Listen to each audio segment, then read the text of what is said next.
लोकार्पित है गोपालपुर बेलाभूमि महोत्सव उद्घाटन कले राज्यपाल।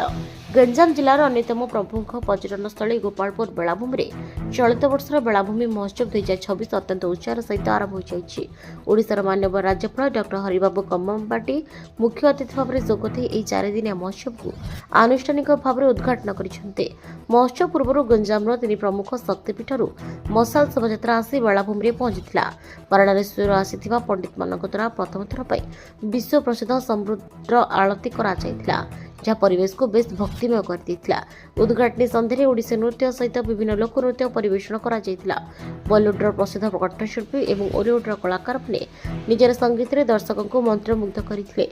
यह महोत्सव आसंता जनवरी 30 तारिख पर्यंत चलिबो। एथिरे प्राय 250 रु अधिक स्टल विशिष्ट पॉलिश्र मेला आयोजित होइछि, जेउठे हस्तशिल्प स्वयं सहायक गोष्ठीर सामग्री प्रदर्शित होइछि।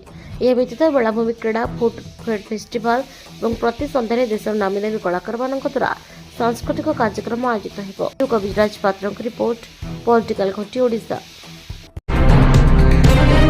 पीआरजीआई स्वीकृति प्राप्त ओडिया खबर कागज खबर पछर खबर एवं आम डिजिटाल प्लाटफर्म सृष्टि न्यूज और पॉलिटिकल खटी पाई ओडिशार समस्त जिला ब्लॉक महानगर निगम म्युनिसिपालिटी और एनएसी अंचल सांबादिक आवश्यक।